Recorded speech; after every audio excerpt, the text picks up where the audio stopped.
I've longed for children, but you're the reason we couldn't have them.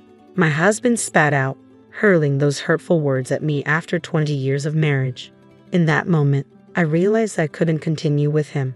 His callousness cut deep and his mind was elsewhere, dreaming of a new life without me. It felt as if some divine eye had witnessed his cruelty. My name is Lisa, 45 years old, a secretary at a law firm. Our marriage, nearing 2 decades, had been modest and childless. Despite our shared desire for children, infertility plagued us, primarily my own struggles. I underwent treatments, exhausting myself physically, emotionally, and financially, only to face disappointment. When I turned 40, we conceded defeat. My husband's desire for children persisted, but I couldn't endure the pain and financial strain any longer. We decided to halt treatments and embrace a childless life, opting for luxury trips instead. Yet the pang of regret lingered, especially when confronted with images of children on TV or greeting cards. Even 5 years post-treatments, guilt and remorse gnawed at me. Then, a school reunion beckoned after a decade. My husband encouraged me to take a break, sensing it as a mini vacation. It felt like a temporary escape from the weight of our childless existence. I realized I had scarcely been out alone since our wedding day, my life consumed by infertility treatments. But a little indulgence now and then couldn't hurt, right? At the venue, catching up with old friends felt refreshing. "Lisa, long time no see. You look great, slimmer than before," one friend remarked. Indeed, I had shed about 22 pounds over the past decade. "Thanks," I replied with a smile. "I envy you. Since marriage and kids, I've gained almost 33 pounds, she lamented. Her words, though innocent, stung a bit. "Any kids for you?" another friend asked. "No, we couldn't," I replied, feeling the weight of the question. "Just the 2 of us." "Oh, sorry for asking such an awkward question," she apologized. "No worries. Let's just enjoy ourselves," I reassured, trying to maintain a lively atmosphere. As conversation flowed, a startling revelation emerged. My son was nearly caught in a marriage scam recently, one classmate shared. I was taken aback. A scam? Yes, they asked him for $20,000 for their wedding, but it fell through, she explained. "What happened next?" I inquired, intrigued. "He couldn't afford it, so he came to us for advice. That's when we uncovered the scam.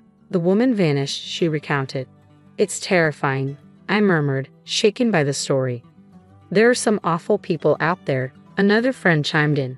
"Really scary." "A marriage scam," I mused, shocked that such deceit could occur so close to home. Thankfully, her son had moved on with a new girlfriend, and the parents seemed relieved. The reunion continued smoothly, eventually winding down. Instead of heading to the after-party, I decided to head home, reflecting on the evening's unexpected revelations. I returned to my hotel, savoring a nightcap alone. It struck me I hadn't checked in with my husband. It was only 10 p.m. He should still be awake. Despite repeated calls, he didn't answer. Perhaps he already turned in. Well, I'd be back tomorrow, so it wasn't a pressing concern. Yet an uneasy feeling gnawed at me. Was it women's intuition? Something felt off. From then on, my husband started arriving home unusually late on weekdays, often inebriated. "Hey, I'm home," he slurred one night, collapsing onto the living room floor.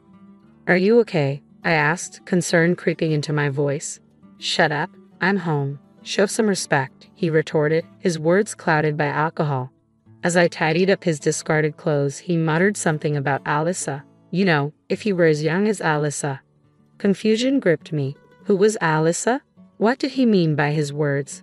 Before I could inquire further, he was already asleep. Could he be cheating on me? The unease I felt that day morphed into a creeping certainty. But no, my husband was a good man. It must be drunken nonsense. Yet doubts lingered, unsettling my thoughts.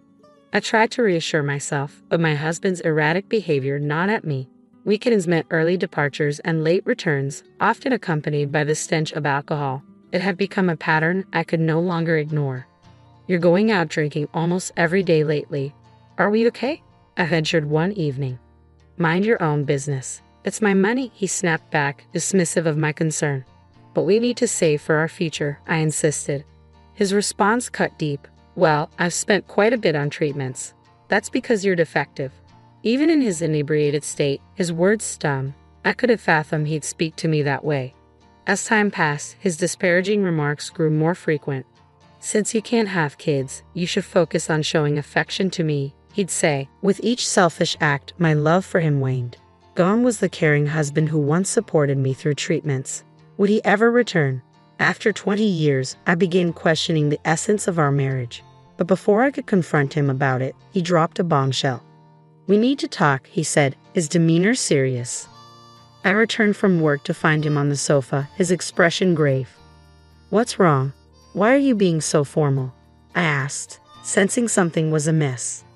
"I want a divorce," he declared bluntly. The words hit me like a ton of bricks.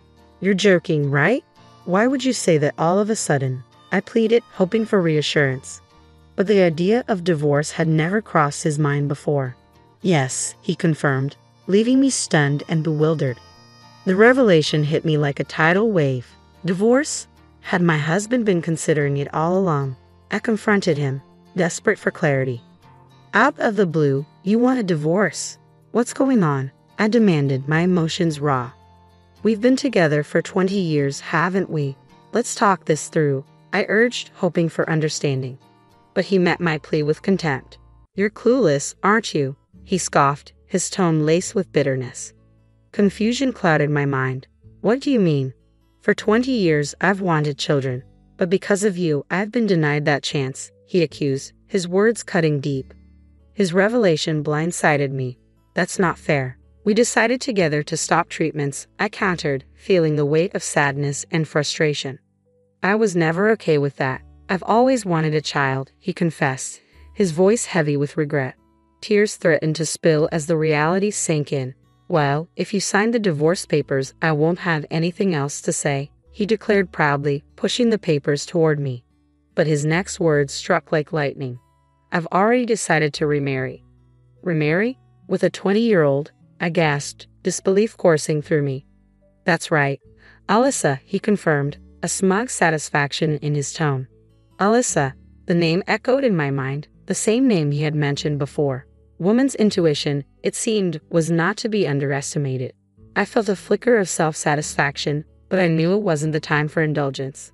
Then my husband showed me a picture of his so-called adorable Alyssa. As I examined it closely, I struggled to contain my laughter. Surely, this had to be a joke. How could something like this be real? I prayed he didn't notice my odd reaction and swiftly composed myself. "So, you really want a child that badly?" I questioned, masking my incredulity. "Yes, because you can't give birth. There's nothing we can do about that, right? You'll agree to the divorce, won't you?" he pressed, oblivious to my internal turmoil. "I suppose there's no choice," I replied, feigning distress, though secretly his sheer idiocy made the decision easier. With each passing moment, the thought of divorcing him grew more appealing. It felt like divine intervention guiding me toward the right path. With a heavy heart, or so I pretended, I signed the divorce papers and left him behind. I couldn't help but feel a sense of anticipation. Surely, he would regret his actions soon enough. Time would tell. Fast forward a year after the divorce, and I encountered him on my way home from work. His appearance shocked me. "Lisa, please help me," he pleaded, his shabby appearance a stark contrast to the man I once knew. "Excuse me, who are you?" I asked, genuinely not recognizing him. "It's me, Lisa. I need your help," he insisted, desperation evident in his voice. I hesitated, taken aback by his transformation. "Long time no see," I finally managed, unsure of how to react. In that moment, I realized the tables had turned. It was now his turn to seek assistance, and I held all the cards. "Please introduce me to your company's lawyer," he implored, his request a humbling reminder of his downfall. I couldn't just agree to help out of the blue. It seemed my ex-husband was facing financial troubles. I had sensed it from his appearance, but I never imagined he would change so drastically within a year. "If it's your first consultation, it's free, but to hire them, you'll have to pay their fee," I explained, trying to navigate the situation.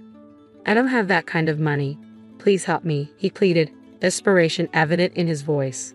Perplexed by his sudden predicament, I decided to hear him out. We found ourselves in a nearby cafe where he began to share his story. "Well, actually," he started, but before he could finish, I interjected. "Did that girl Alyssa run off?" I asked, a sudden realization dawning on me. "How did you know?" he responded, surprise evident in his voice. Just as I suspected. When you showed me a picture of a girl named Alyssa, it clicked. She looked exactly like the one who killed a classmate's son at a reunion, I explained, recalling the warning given by the classmate about a woman named Sally, approximately 22 years old. Her age and name are probably fake, of course. The swindler wouldn't use her real name, I added, connecting the dots. Of course you knew about Alyssa, didn't you? He questioned, realization settling in. Well, I guess you could say I knew. But what happened? I inquired, eager to unravel the full story. When I pressed my husband for an explanation, this was the story he offered. About a year ago, he met a woman named Alyssa at a nightclub. My husband, who had always harbored a desire for children, seemed to have shared his thoughts with her. It was during one of these conversations that Alyssa made an astonishing offer. She could bear a child for him. Their relationship blossomed from there. He started frequenting the club almost every weekday and spent weekends with Alyssa outside its confines. In the process, he depleted $10,000 from his savings, accumulated during his single days. Despite this, Alyssa never demanded lavish gifts or expensive outings. She was content just to share a drink with him at the club. She was different, he insisted. Not like the stereotypical club girls you often hear about. She didn't care about designer goods or jewelry. She was happy as long as I was there with her. He painted Alyssa as hardworking and sincere, emphasizing their agreement not to touch each other's savings from their single days. I thought it was his money and he could use it as he pleased, I admitted, unaware of his extravagant spending. Then my husband revealed the twist in the tale. Alyssa's true colors had emerged. I want to get married, but I had debts totaling about $20,000. Then my husband promised to take on Alyssa's debt and transferred the money to her, I recounted, my voice heavy with regret. They moved in together right after our divorce, but Alyssa continued her nighttime work and rarely came home. Eventually, she quit her job at the club and disappeared, taking all the money with her. How could he be so foolish? I lamented, feeling a sense of despair at having been married to such a man for 20 years. Did you make a promissory note? I inquired, hoping for some semblance of responsibility. A what? My husband looked puzzled. You lent her money, didn't you? Didn't you get a note? I pressed, frustration creeping into my tone. We were going to be a couple, so I didn't do such a thing, he admitted. So, you basically gave her the money, is that it? I asked incredulously. In this case, it seems like you donated $20,000 to Alyssa out of goodwill, I concluded, my disappointment palpable. This woman must be a pro, I mused, realizing the extent of her deception. In the case of donations, if the amount exceeds $11,000 in a year, gift tax is imposed. Depending on the case, the receiver might be taxed. So, Alyssa just took $20,000 in cash and vanished, splitting the money into two parts across 2 different years to avoid taxes. The reason my husband thought she was a good girl who never asked for material gifts was because she knew the law well. So, what should I do? I asked, feeling overwhelmed. I don't know. Maybe consult a lawyer. It'll cost you though, he replied, his shoulders slumping in defeat. All my savings from my single days are gone, and the woman I loved ran away from me. I can't go back on my word to the company about remarrying after boasting about getting a younger wife. Isn't that his own doing? I thought, feeling the weight of my husband's pitiful situation. Lisa, it's my fault. Please come back to me, he pleaded. I realized after you were gone, you were the only one who cared about me. I don't need kids anymore. I'll let you do as you like. You must have been lonely too, right? But his misunderstanding persisted. That matter had ended half a year ago in my mind, so I confronted him with reality. You know, it's been a year. What's with this sudden change of heart? Isn't it a little too late now? Lisa, are you going to abandon me? Well, it was you who pushed for our divorce in the first place, remember? I reminded him. You're the only one I can rely on. My ex-husband looked utterly exhausted, and I decided to show him a little mercy. All right then, shall I call up a lawyer friend of mine? Lisa, thank you. I knew I could count on you, he said, tears welling up in his eyes. Mr. Johnson, the lawyer for my company, arrived at the coffee shop. John, over here, I called out, and my ex-husband seemed somewhat perplexed by our overly familiar demeanor. You see, we've been dating for the past 6 months now, I explained. What was it you needed advice on? As I finished speaking, my ex-husband looked as if he was in a daze. No, well, I think that'll be it for today, he muttered. suddenly snapping back to reality and hurriedly leaving the coffee shop. In the end, he couldn't afford to hire a lawyer and resigned himself to his fate. Rumor had it that his company was abuzz with talk of his unfortunate situation, left by his soon-to-be wife and ignored by his ex-wife. As Mr. Johnson and I spoke later, I confessed the truth about the charade. "I'm sorry for involving you in all this, I apologize." "No worries, Lisa. I'm glad I could be of help," he reassured me. "By the way, do you have any plans after this?" Caught off guard by the unexpected turn of events, I was a little flustered, but a fresh start in my mid-40s didn't seem like such a bad beginning. "Yes, I'd love to," I agreed, certain that a fun-filled future was awaiting me. I couldn't shake off this feeling of excitement. On the day my mom passed away, my sister-in-law made a hurtful joke, saying I slept in and missed the funeral. She then mentioned she wouldn't be attending. It made me angry because she had convinced my sick mom to spend a lot of money on a new house, and now she was acting this way. Trying to keep calm, I warned her she'd regret it, but she just hung up. Later, at the funeral, even my usually gentle brother was furious with her. "My name's Lisa. I'm 28, single, and have a good job that keeps me busy. Despite everything, I'm doing okay. Today is a day off from work, so I went back to my mom's place after a long time." I greeted her, and we had a nice chat over tea. My mom is a kind and elegant person, but she's been living alone since my dad passed away a few years ago. Both Dad and I always worried about her health because she's not very strong. Whenever I have time off, I make sure to visit Mom and spend time with her. During our chat, I asked if anything troublesome had happened lately. Just as she was about to tell me, the doorbell rang. Mom said it might be Stephanie. Stephanie is my brother's wife. They recently got married, and she's my sister-in-law. I often wonder how my quiet brother ended up with someone as talkative and pretty as her. Although I sometimes find her unexpected visits a bit annoying, I appreciate her caring about our mom. When Stephanie came in, she greeted us cheerfully. She mentioned how long it had been since we last met, and then started talking about my job in accounting. She said she's too busy with housework and hinted that it would be nice if I got married soon too. Yeah, maybe my sister-in-law acts timid around my mom, but sometimes she makes these sneaky comments to me. I'm not sure if she's trying to be mean, but it definitely makes me feel uneasy. Looks like my sister-in-law's here too, so I'll head out, I told Mom when I said goodbye. She agreed and said we should catch up more next time before seeing me off. As I left, I couldn't help but wonder if Mom was really okay with my sister-in-law. She's not one to gossip or complain, so I worry she might be keeping her feelings inside. A few months later, Mom told me that my brother was building a fancy new house. My brother makes a good living, but he's not super rich, right? And my sister-in-law doesn't work, so how are they affording such a big house? I wondered aloud. Well, I actually helped him out with some money from your father's inheritance. Mom confessed. How much? I asked. Around $20,000, Mom replied. $20K. Mom, are you serious? I exclaimed in shock. My dad always taught my brother and me to be self-sufficient once we grew up, so I couldn't understand why Mom would give away such a large amount of money. Stephanie, your sister-in-law, kept coming over almost every week asking for help. I just couldn't say no, especially since Andrew and Stephanie promised to take care of me when we all lived together. I felt like I had to help, Mom explained. Well, if you're sure about it, Mom, but aren't you worried you're giving too much? I asked. No, not at all. This will make things easier for you, Lisa. I'm actually excited about our new life together, Mom replied with a smile.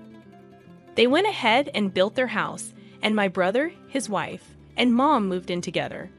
When I visited to give them a housewarming gift, I was amazed by their luxurious house. It had a modern kitchen and bathroom, fancy interior with real wood, and a big backyard. There was no way my brother could afford all of this on his own. My sister-in-law proudly gave me a tour of the house, and when it was over, I pulled my brother aside quietly. Congratulations on the new house, Andrew. Please make sure to take good care of Mom. Thank you, Lisa. "Don't worry, Stephanie will take care of Mom while I'm at work," he'd assured me. I felt guilty about Mom contributing money, but we're determined to ensure she's even happier from now on. It seems my brother wasn't aware that his wife had been asking Mom for money for the new house. He's a good and kind person, but sometimes he can be a bit clueless. "Okay, just make sure you both take care of Mom. And you, focus on your job," I advised. "Let's not talk about work." "Oh, sorry, my bad," he replied. After our conversation, I gave my brother an envelope with some cash and a standing clock. "This clock can help monitor health, so please put it somewhere in the living room where Mom can see it easily." "Wow, this clock is really advanced, huh? But it could be helpful for Mom. And it looks stylish too. Let's place it here," my brother said, setting the clock on a shelf in the living room. "I should head home now." "Take care," I said. My sister-in-law was busy on the phone in another room, so I left the impressive house with my mom and brother seeing me off. 6 months had passed, and it seemed like my mom, who had been a worry, was doing well with my brother and his wife. I was able to focus on my work, thinking that these peaceful days would continue until I received the heartbreaking news of my mom's passing. When my brother came back from work, he found our mother had stopped breathing. It appeared she had passed away alone in her room. The doctors at the hospital said her existing heart condition, worsened by stress, was likely the cause of death. "Mom, why now? I wish I had come home sooner. I'm so sorry." My brother and I held onto our now lifeless mother, tears streaming down our faces. My sister-in-law, Stephanie, was not there at the time. "Brother, wasn't Stephanie supposed to be home? And what do they mean by overwork?" I asked, feeling puzzled. "No, she wasn't home. And about the overwork, I'm not sure. Stephanie took care of all the household chores, so it doesn't make sense," my brother replied, sounding confused. Feeling uneasy, I said, "Well, first things first, we need to arrange Mom's wake and funeral. You'll probably need to take the lead as the chief mourner, Andrew." "You're right, Lisa. Can you help me?" my brother asked. So my brother and I started working hard to prepare for the memorial service. It was chaotic, trying to organize everything for my mother's funeral, finding a place, making plans, reaching out to people, and more. Somehow, we managed to get through the wake, and the next day was the funeral. While my brother and I were busy with visitors, my sister-in-law just sat around doing nothing. Stephanie didn't lend a hand or show any emotion. Despite feeling increasingly frustrated with her, the hustle and bustle of the moment kept me from confronting her. "Andrew, tomorrow's the funeral, and you'll be quite occupied as the chief mourner. Why don't you and Stephanie go home for a bit? I'll stay here," I suggested. "Yeah, I appreciate that, Lisa. Thank you," my brother replied. After they left, I got my work laptop out in the now empty room and started working. I barely slept throughout the night. The next morning on the day of the funeral, even though it was scheduled to start at 10 a.m., I met up with my brother at 6 a.m. to get ready. We were swamped with preparations, going over the eulogy my brother had written as the chief mourner, meeting with the funeral director, and more. My brother mentioned that Stephanie would join us later for the actual funeral. And then, around 9:30 a.m., I got a call from Stephanie. "Hello, Lisa. I'm calling because Andrew isn't answering his phone." "Okay, and, I just woke up, overslept. I won't be able to make it to the funeral." Struggling to keep my voice steady and not let my anger show, I replied, "Okay, but you might regret missing it, you know." "Stephanie, I don't think that's a good decision. Anyway, I understand you're busy, but try to hang in there," I said before Stephanie hung up. "Hey, was that Stephanie just now?" my brother approached and asked. "Yeah, she overslept and said she's not coming today," I replied. "What? That's unbelievable." "It's our mother's funeral," my brother exclaimed. "Let's just focus on the funeral, Andrew. I'll talk to you about something afterward," I said, trying to keep things calm. Somehow, we made it through the funeral together. My brother and I paid our respects to our mother's remains, but Stephanie was still nowhere to be found. What was she thinking, not showing up for her own mother-in-law's funeral? By the way, Lisa, what did you want to show me? My brother asked, trying to shift focus. Sure, Andrew. Take a look at this, I said, pulling out my laptop. What is Displayed on the screen was the living room of my brother's house. It dawned on my brother that the clock I had given him as a gift had a hidden camera installed, meant for keeping an eye on elderly folks or pets. I had given it out of concern for Mom, but since she seemed fine, I didn't want to invade anyone's privacy, so I hadn't looked at it until now. However, yesterday, I decided to check the footage from the past week. Here it is, I said, opening a few videos. My brother watched them closely, holding his breath. What the footage showed was heartbreaking. My sister-in-law was exploiting our mother, harshly assigning all the household chores and tasks to her, from cooking to laundry to cleaning. My frail mother was being forced to work to exhaustion. While Mom was busy with the housework, Stephanie would slack off and go out. In the footage, you could occasionally see Mom clutching her chest in discomfort and hesitating to call someone on her phone, only to decide against it. Mom couldn't tell us about the mistreatment she was enduring from Stephanie. She always wanted our happiness, you know, Mom. I had no idea. Please forgive me, both my brother and I sobbed. The pain of seeing our mother in such a situation was almost unbearable. Lisa, can we see the footage from the day Mom passed away? My brother asked me. I haven't checked it, but Mom passed away in her own room, so I don't think we have any recording of her, I replied, setting the recorded footage to the date our mother passed away. After finishing her morning chores, my mother was seen clutching her chest as she headed towards her room. They said she passed away around 2 p.m. The living room was empty for a while. But as we fast-forwarded the recording, Andrew spoke up, "Hey here, stop it and turn up the volume." Around noon, my sister-in-law appeared on the camera. When we turned up the volume, we could hear her voice. "Hey, mother-in-law, mother-in-law." My sister-in-law called out towards my mother's room. But when there was no response, she seemed to assume my mother wasn't there. She then sat down on the sofa and made a phone call. "Hello, thanks for being with me just now. It seems like the old lady is out and about, leaving the house chores half done. Wonder what she's up to." It sounded like she was talking to someone she had been with since morning. Hearing the harsh conversation, I couldn't help but grimace. My sister-in-law continued, "What, she's dead? That would be something. But then again, I could skip the funeral and maybe go on a trip with Daniel. I mean, opportunities like these don't come around very often." My brother and I stared in disbelief. The person on the other end of the line was my sister-in-law's lover. Wouldn't it be nice if that really happened?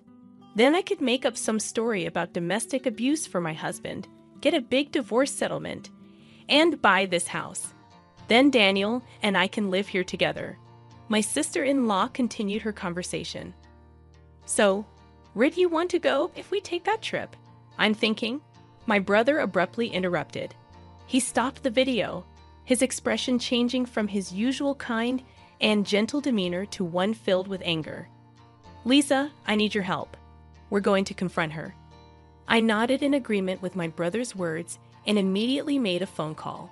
The next day, my brother called while I was at home. "Lisa, she's back. Can you come over?" he asked urgently.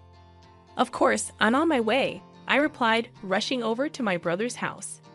As I arrived, my sister-in-law came out to greet me with a forced smile. "Well, hello there, Lisa. What brings you here on such short notice? You really should have let me know you were coming," she said, looking slightly annoyed. "Andrew called me here. Please come this way," my brother interjected, leading us inside the house filled with the scent of incense. We all sat down at the dining table. "What's going on, you two?" "It sounds serious," I said. "I do feel bad about missing the funeral," I addressed my sister-in-law, Stephanie, in my usual tone. "But ever since you moved in, you've been treating our mother like a servant, haven't you? And even though she was sick, you made her pay $20,000 for the new house." "Huh? What are you talking about? I did all the housework. Are you trying to start a fight?" Stephanie retorted defensively. Actually, everything has been recorded. I'm not actually an accountant. I'm a private investigator, I revealed. My brother was the only one who knew. I pointed to the surveillance camera embedded in the living room clock and showed her my phone. The video of my mother doing housework under my sister-in-law's command was on the screen. What? This is a violation of my privacy. What were you thinking? Delete it now. Stephanie raised her voice, clearly alarmed. I installed it. As the owner of this house, I have the right to do so. It's not a violation of privacy, my brother calmly responded. What's going on with you two? And what do you mean by private investigator? Stephanie froze, realizing something was amiss. My brother silently got on his phone, and the audio of Stephanie's phone call began to play. I might just skip the funeral and go on a trip with Daniel, and maybe make up a story about domestic abuse from my husband for a big divorce settlement. As the recording played, Stephanie's face went pale. Now this isn't what it seems. Please, hear me out, she pleaded. What's the difference? Tell me, my brother demanded. Caught off guard, Stephanie began to make awkward excuses. Well, he's just a friend. We were joking around. I didn't cheat. There's no evidence, right? But there is, I said, spreading out several pictures on the table. Images of Stephanie coming out from a nearby resort with a man, being intimate in their car, and even entering a hotel on their way back, clear evidence of cheating. What? What's this? How did you get these? Stephanie's voice trembled.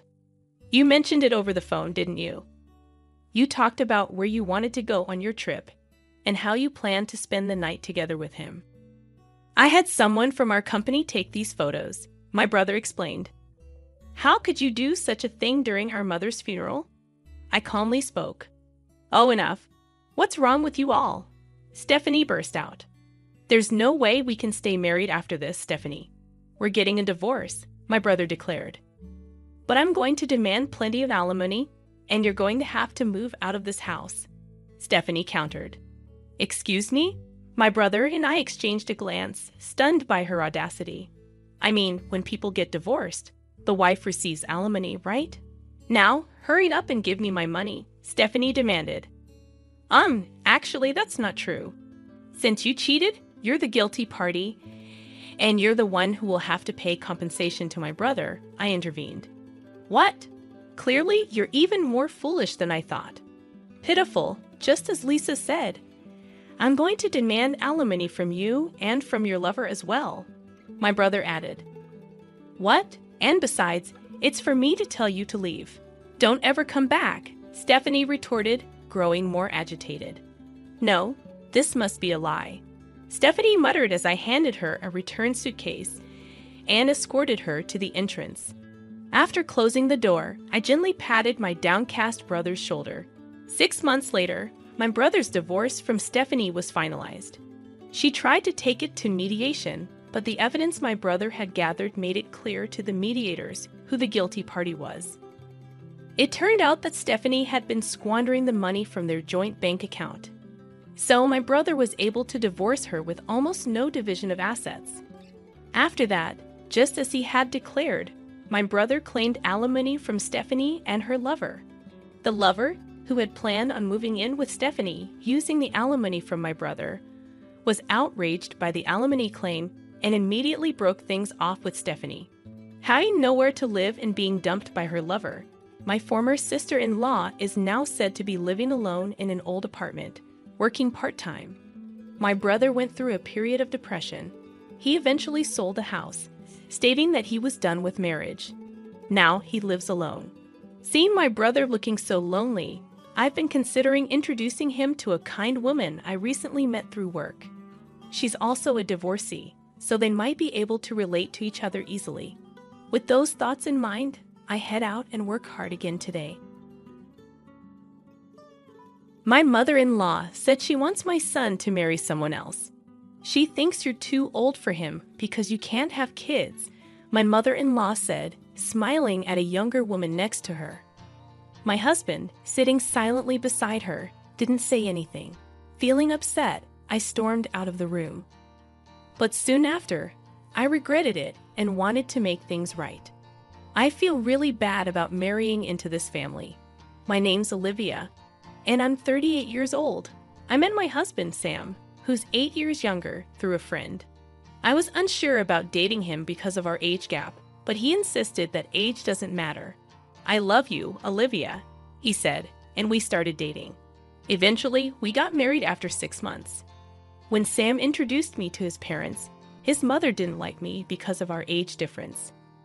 When you said you were bringing a woman to consider marrying, I thought she'd be young and cute. 38 years old, Sam. I mean, no offense, but think about it again. Younger women are usually better, she told Sam right in front of me. My father-in-law intervened, saying, if Sam thinks she's good, then she's good, right? Sorry for my wife's rude comments, Olivia. Eventually, we got their approval for our marriage.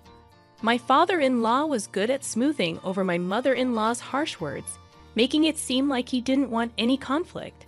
But after we got married, he often ignored issues, which was disappointing. Sam's family was well known as landowners in our small town, and my mother-in-law loved to brag about it. Even though she wasn't technically related by blood, she married into the family, just like me. This family is very wealthy, and Sam, being the favorite, has a charming and dreamy aura. My previous partner was very careful with money, which was tough. So Sam's relaxed and generous attitude towards money is quite attractive to me. Even though my mother-in-law reluctantly accepted our marriage after my father-in-law scolded her, she doesn't seem happy about it. She keeps telling me how a good wife should act, which is frustrating. She's influential among the local women and takes pride in leading the Women's Association and being popular. She insisted I take time off during the week to meet the association members. She believes it's important to impress them. She introduced me proudly, but some of them hinted that she might not be as well liked as she thinks. Oh, and she also told me to get a medical checkup to see if I could have children.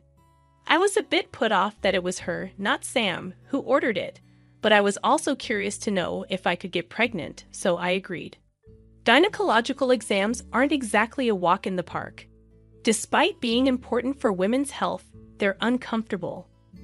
Does anyone else find sitting in that examination chair waiting unbearable? Despite the discomfort, my bridal health check results were good. I felt relieved when the doctor said, "You're healthy." Sam seemed worried, but he looked relieved when I told him the news. I shared the results with my mother-in-law, hoping we could finally celebrate our marriage happily. But then she said, "Good, you've passed the first hurdle." The first hurdle? What did she mean by that? I thought she'd be happier. Was she secretly hoping for bad news? As I tried to figure out how to respond, my mother-in-law surprised me with a proposal. After you get married, let's build a duplex and live together. You'll split the down payment and mortgage. You work in administration, right? Your salary might not be high, but you should be able to handle it at your age. A duplex? Living together? Splitting the costs with me? I felt overwhelmed by this sudden flood of suggestions. I looked at my husband sitting beside me, hoping for some support, but he remained silent. "Could you please chime in?" I asked him. I haven't discussed anything about living together with Sam. And, well, before we talk about a duplex and living arrangements, I'd like to address the comment about my job," I said, feeling a bit hurt. "You haven't discussed it." "Oh, well, Sam probably thought it was understood." "That's not good. We've always planned that when Sam gets married, we'll all share a house and live together," my mother-in-law insisted.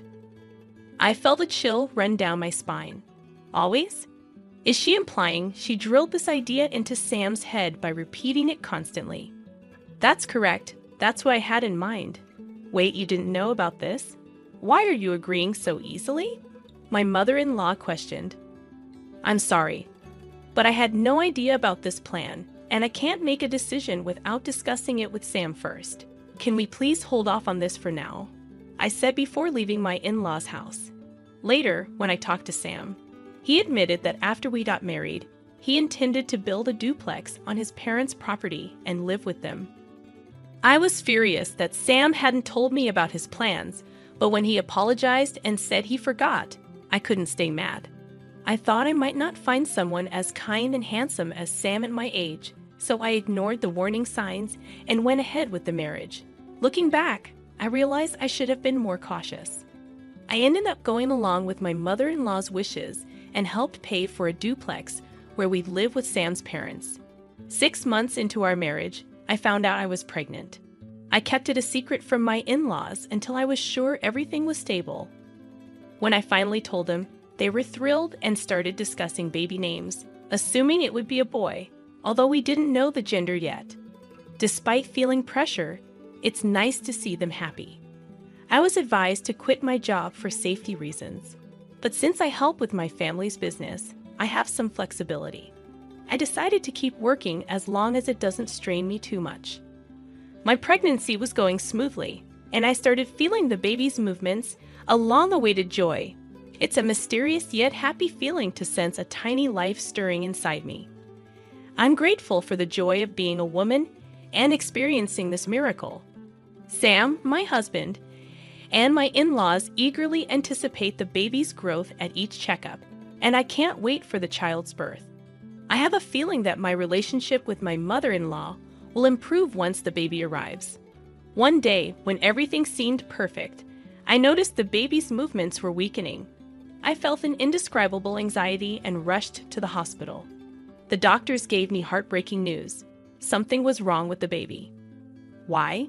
How? I was living normally. What did I do wrong? I was gripped with fear over the risks.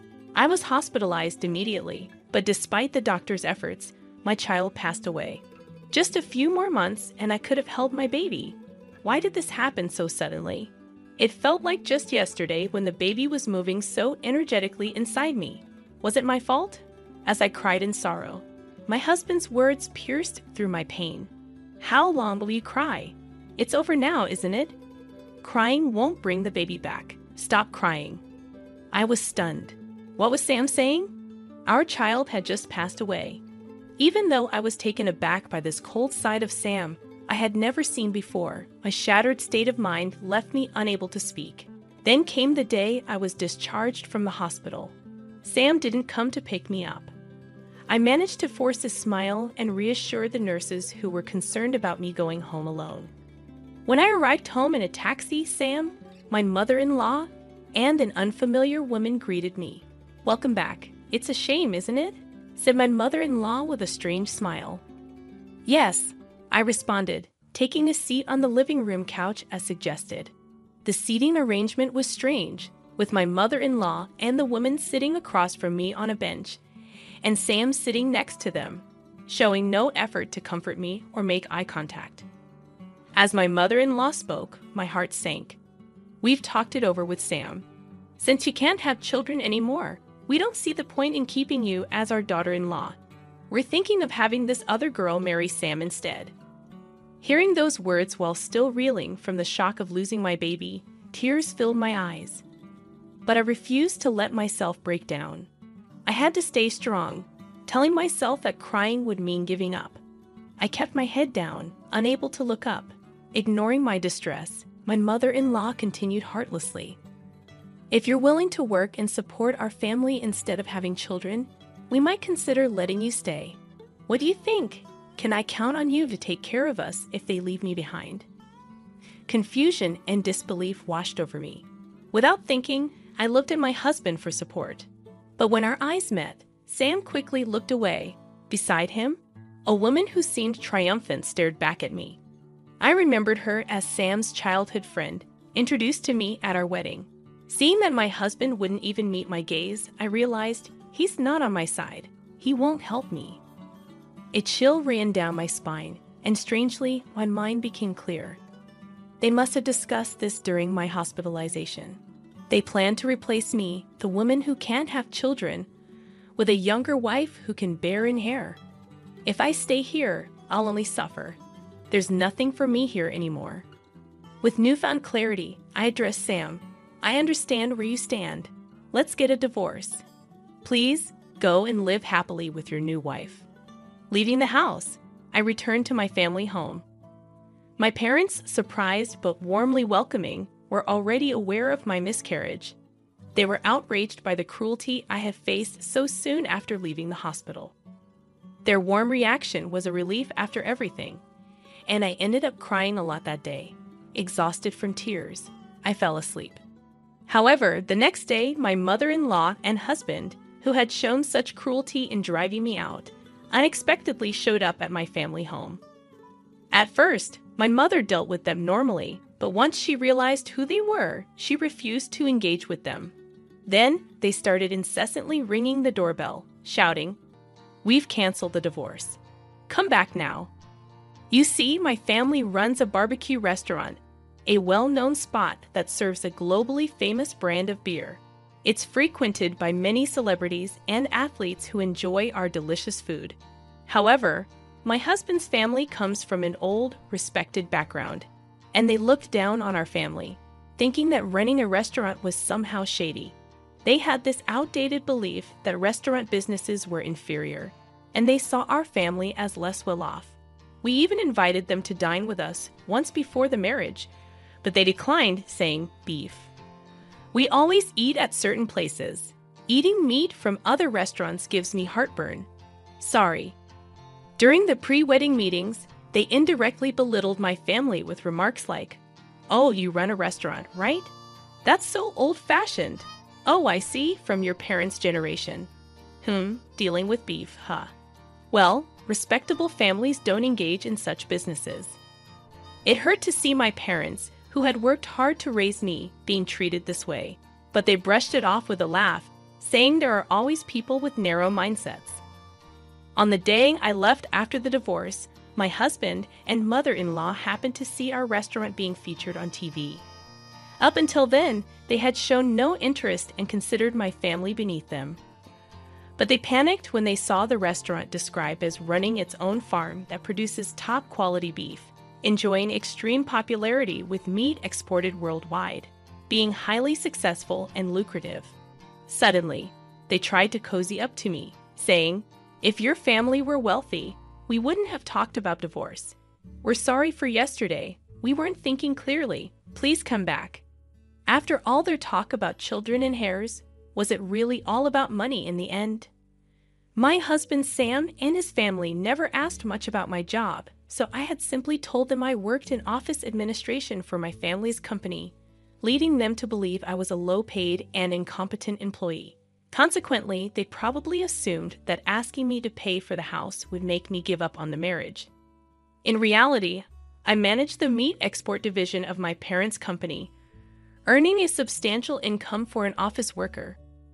Fortunately, I had saved up a good amount due to getting married later in life, allowing me to provide the money they demanded. I am also a major shareholder in the company and aspire to eventually take over my father's position to further expand the business. Despite this, they had never shown any interest or asked me about my role until it was highlighted on TV, leading to an overnight change in their treatment of me. Despite incessantly talking about wanting children, it became apparent that money was their primary concern. Their shallowness appalled me. Finally, my father, who had been silently observing the situation, lost his temper and kicked Sam and his parents out. "Thank you, Dad. You saved me," I said. My father, still seething with anger, began drinking and cursing at them. He had me explain everything from before the marriage without holding back any details, believing I couldn't handle this alone. My father promptly contacted a lawyer he knew, leading to a demand for damages since I was unjustly evicted. We also asked for reimbursement for the housing funds I had provided during our cohabitation. The claim was acknowledged, and it was decided that I would receive a refund for the expenses I covered. However, Sam alone couldn't repay the loan I had taken out, so his family home had to be sold. They had built a lavish house on rural property just for show, leaving a considerable mortgage remaining even after the sale. Moreover, the house was filled with the eccentricities of Sam's mother, making finding a buyer willing to accept it as is doubtful, suggesting that disposal could take time. Fortunately, they managed to sell some land they owned separately, allowing me to recoup my money first, which was a relief. At this point, I was grateful for marrying into a landlord's family. Sam and his parents were forced to leave their beloved two-family home and now seem to be struggling in a rented apartment, facing difficulty repaying their loan. As for the woman who was planning to marry Sam, she was only interested because she thought she'd live in a big house and that his family was wealthy. But as soon as she found out they were going to lose the house and still be in debt, she disappeared. It was probably the best decision for her because if she had married him, she might have been pressured to have a child and forced to work due to her young age. News travels fast in this rural area. Gossip spreads like wildfire, especially when it involves a well-known family like Sam's. People are buzzing with interest, commenting on how poorly they treated me and how they used to flaunt their big house, but are now in debt and living in an apartment. With both the wife and potential new wife gone, their family line might end with this generation. It's incredible how accurate the rumors are and makes you wonder who's been watching all this. The power of a rural network is quite something. Now my bossy mother-in-law, who used to act like she owned the place, sneaks around even when shopping, worried about people's stares. My parents remind me, "We warned you not to marry into a family that would insist on testing if you could get pregnant before marriage, didn't we?"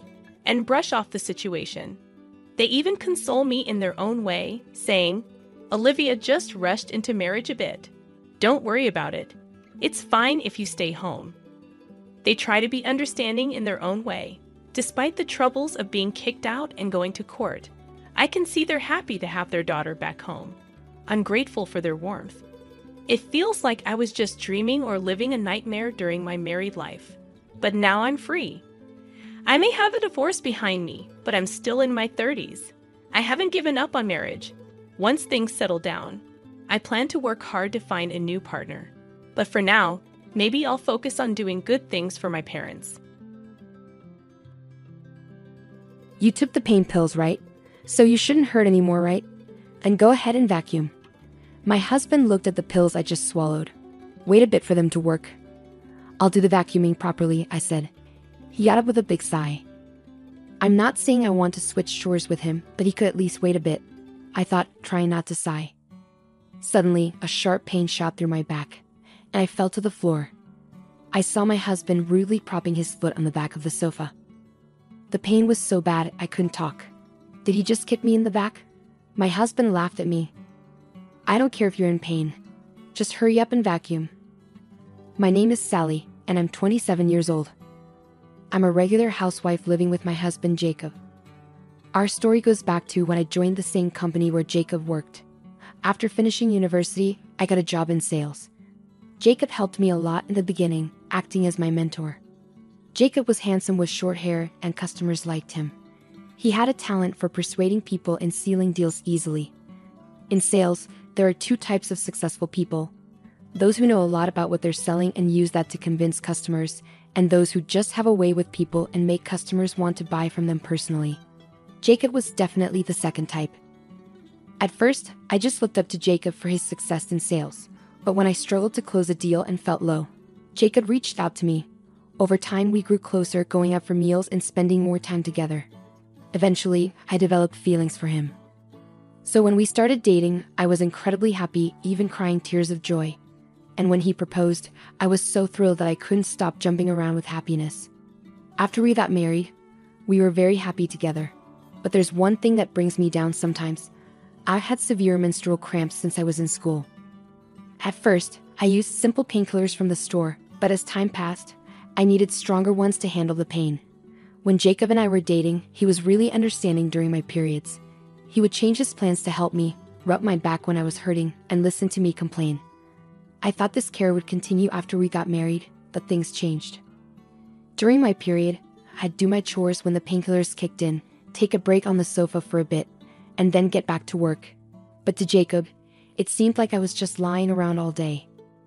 No matter how much I did around the house, he never showed any sympathy. Then we bought a new house.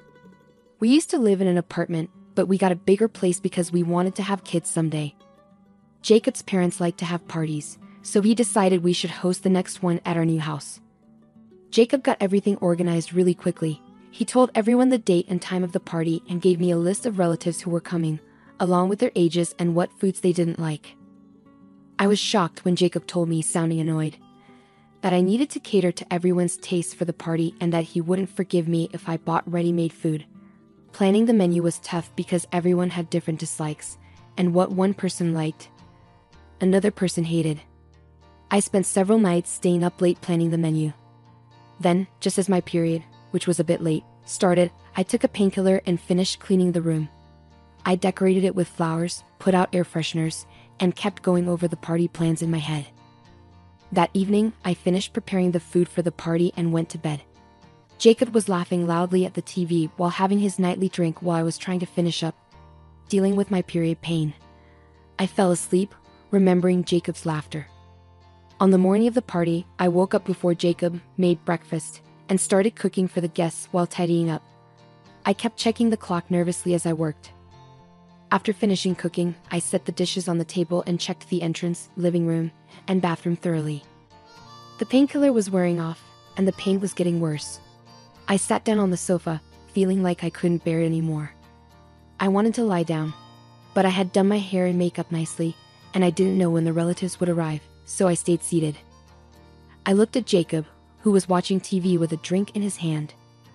Even though we had to greet the guests soon, he was already drinking. I wanted to say something, but the words wouldn't come out. Jacob noticed me looking at him and glared back. "What's wrong? Are you telling me not to drink so early?" Jacob asked. "No, not really." Suddenly there was a loud noise. "I get nervous too, you know. And you seem so relaxed on the sofa. I figured you were done getting ready," Jacob said, setting down his drink and walking toward me. His stare made me feel uneasy, and I had a bad feeling about it. "I'm almost done, but my period started. I took some painkillers, but they're wearing off, so I'm taking a short break. I'll be fine soon," I explained to Jacob. Hearing this, Jacob let out a heavy sigh and glared at me. "Don't act like a victim just because of a little stomachache. My mom never complained like this," Jacob snapped. Right after he said that, I felt like Jacob was walking behind me, but suddenly, I was kicked in the back and fell from the sofa to the floor. It took me a moment to realize I had been kicked. Ignoring me, Jacob sat back on the sofa and started playing a game on his phone as if nothing had happened. I didn't understand what was going on, but one thing was clear. Jacob was enjoying his game, not apologizing at all. As I tried to get up to leave, Jacob suddenly fell to the floor. I quickly looked up to see his father standing behind the sofa, looking very angry. I couldn't take my eyes off him. "What's happening?" Jacob asked, looking confused as he checked the sofa. "Dad, did you just push me?" Jacob inquired, picking up his phone from the floor. "I didn't just push you, I shoved you," my father-in-law replied. "Why? What's going on?" "Wait, are you serious? Why would you kick someone in the back? Especially Jacob, she's your wife," my father-in-law scolded him. Jacob seemed a bit surprised by my father-in-law's anger. "Well, you know, I had a few drinks and lost control," he tried to explain, but my father-in-law wasn't buying it. "Don't blame it on alcohol. No excuse for a man to hit a woman," my father-in-law said firmly. "What do you mean?" "It's just a way to discipline," Jacob argued back. "Discipline?" She was taking a break on the sofa because she was in pain. I was teaching her that she doesn't work, she doesn't rest. "Isn't that right, Sally?" Jacob asked, turning to me for support. I didn't know how to answer Jacob's sudden question. I had finished preparing and was just trying to rest on the sofa. Maybe I should just tell the truth. Seeing my dilemma, my father-in-law looked at me. "Sally, is what Jacob said true?" he asked. I couldn't bring myself to answer. If I told the truth now, Jacob might get upset, and that wouldn't be fair to the relatives who were coming over to see our new home. I was trying to figure out what to say when my father-in-law spoke again. "Sally, your silence says a lot, doesn't it?" he remarked. "Sorry," I managed to mumble, feeling confused by his words.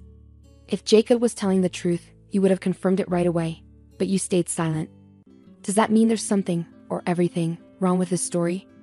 My father-in-law's words struck me hard. I wanted to tell the truth. "Everything's ready, we just need to welcome the guests." "I'm just not feeling well today," I said, trying to be diplomatic. "Ah, you're just on your period?" Jacob interjected abruptly. I felt like crying at his lack of sensitivity.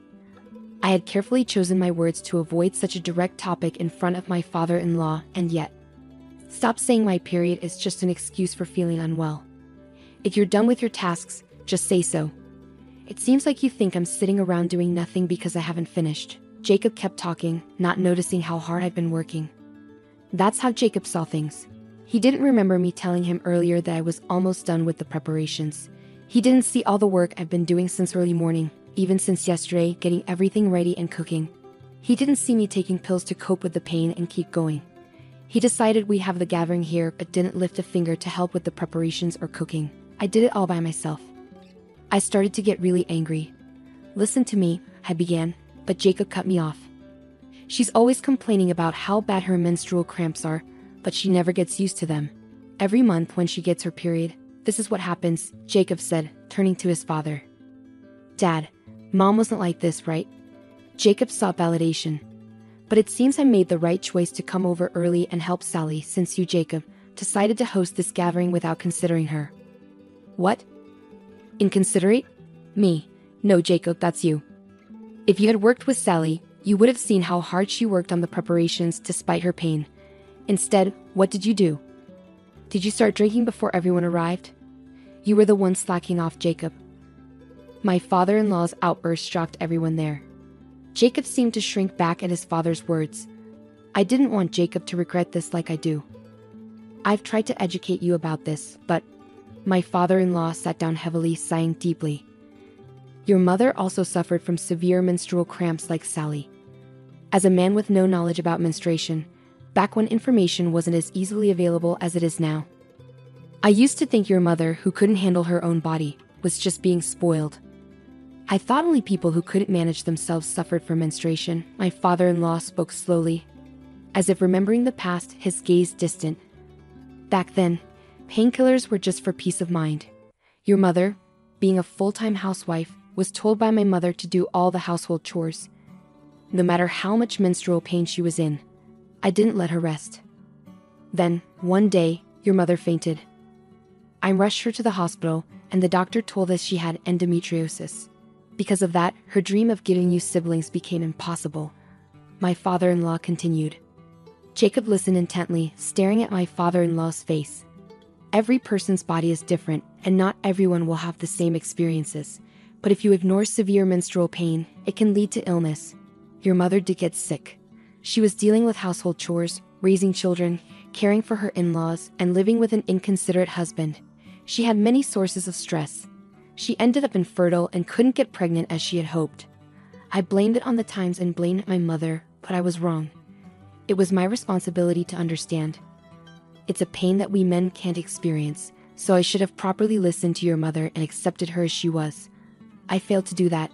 It was my fault. I regret not challenging my mother's views and remaining ignorant, even now." My father-in-law spoke in a somber tone, gently supported by my mother-in-law. I could only nod to my mother-in-law, who had just arrived, with a sad smile on her face.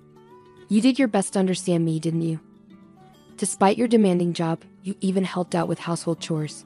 And to think that you cut ties with your own parents for me." My mother-in-law looked at my father-in-law with kind eyes. "Of course I did. I didn't want to burden you any more than I already had.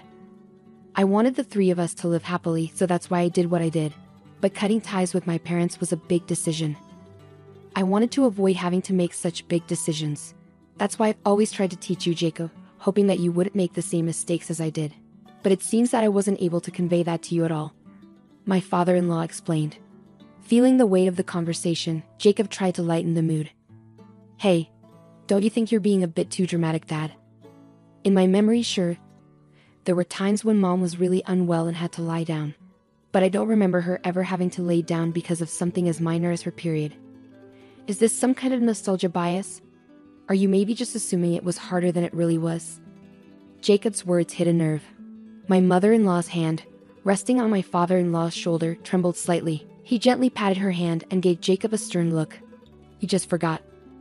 Of course, as a mother, she'd want to shield her child from worry. She tried her best not to let you see. But if it were just a matter of gritting your teeth and bearing it, it wouldn't be a disease. Your mother did have to lie down because she was suffering from period pain. I remember you coming home from school and saying that she was asleep again. I remember having an honest discussion with you about it. She wasn't just shirking responsibilities. She had no choice but to lie down because she was unwell. It seems you didn't even notice that. You weren't looking at Sally, and you weren't looking at your mother either.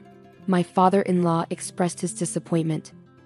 Upon hearing Jacob's words, my father-in-law looked visibly disheartened. I didn't know what to say or if I should even try to ease the tension. Just then, there was a knock at the door. Glancing at the clock, it was 5 minutes before our agreed gathering time. Despite my aching stomach, I hurriedly answered the door. As expected, it was one of our relatives. I quickly greeted them and rushed back to the front door. Upon opening it, all of our relatives stood there, holding a beautifully arranged bouquet of flowers as a housewarming gift. I thanked them warmly, provided guest slippers, and courteously ushered them into the living room. When all the relatives entered the living room, the tension between Jacob and my in-laws was palpable. The relatives exchanged uneasy glances with each other. "What's happening?" one of the relatives asked my father-in-law. "Thanks for coming to Jacob's housewarming party. We were just in the middle of a disagreement, so I apologize for the tense atmosphere," my father-in-law explained. Jacob here thought Sally was just being lazy when she was actually resting on the sofa because she wasn't feeling well. He pushed her off the sofa. So I was reprimanding him. At my father-in-law's words, all the relatives looked shocked, and a younger woman among them approached me with concern. "Are you okay?" "You must be exhausted from all the preparations," she said sympathetically. I shook my head in response. "No, it's just... I'm dealing with really painful menstrual cramps." "What are you saying?" "Even workplaces offer menstrual leave, you know. I've used it myself." The woman remarked in disbelief. "The severity varies, but if it's really bad, you can take time off work. Why can't you rest at home?" With determination, she turned her gaze towards Jacob, who seemed intimidated by the disapproving looks from his parents and all the relatives. Unable to withstand their stares, Jacob hurriedly left the room and retreated to his own. Despite his departure, neither his parents nor any of the relatives followed him. It appeared that the relatives understood my mother-in-law's condition, and even the men showed empathy, which was a relief.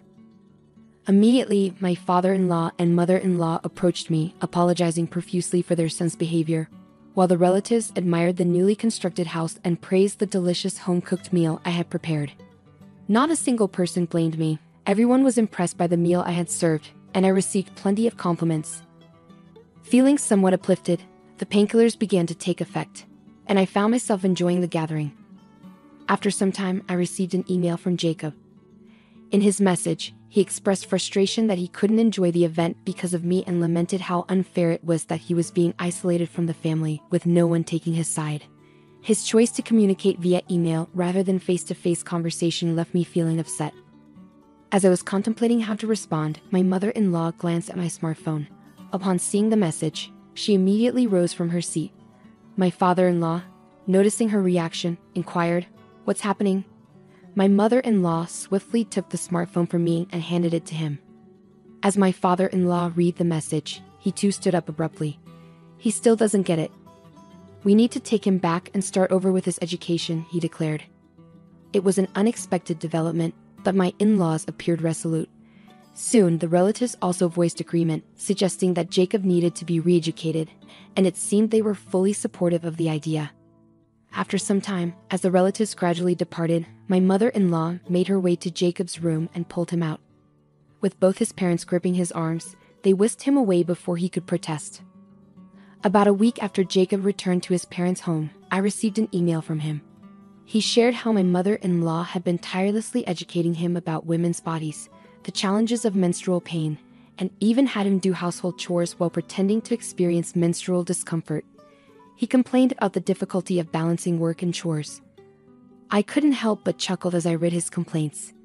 It seemed like they were indeed starting his education from scratch, just as they had promised.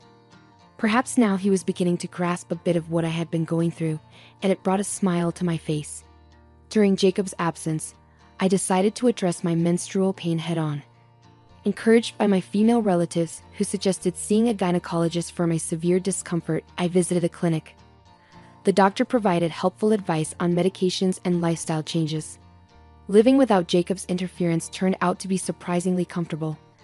I could go about my day at my own pace and rest on the sofa whenever I needed.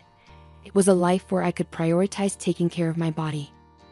I found myself wanting to prolong this peaceful period. Part of it was due to my mother-in-law's guidance, but mostly I simply enjoyed the relaxed lifestyle. I chose not to respond to any of Jacob's emails. A few weeks later, Jacob returned home with my in-laws. They sat him down at the dining table and handed him a business card. It turned out to be a lawyer's contact information, and I was shocked, fearing that we were about to initiate divorce proceedings right then and there. Feeling slightly overwhelmed, I listened as my father-in-law spoke quietly. "Sally, if he ever mistreats you again, don't hesitate to contact this person for a divorce," he said, his gaze serious. During the time Jacob was away, it seems he had a serious conversation with my in-laws and promised to change his ways. Since then, Jacob has kept his word, no longer acting arrogantly and willingly helping with household chores, especially when I'm struggling with my period. His dismissive comments about my period and its pain have also gradually faded away. Finally, I found myself settling into a peaceful life with Jacob, which was a huge relief. Going forward, I intend to prioritize my health and well-being, living sensibly,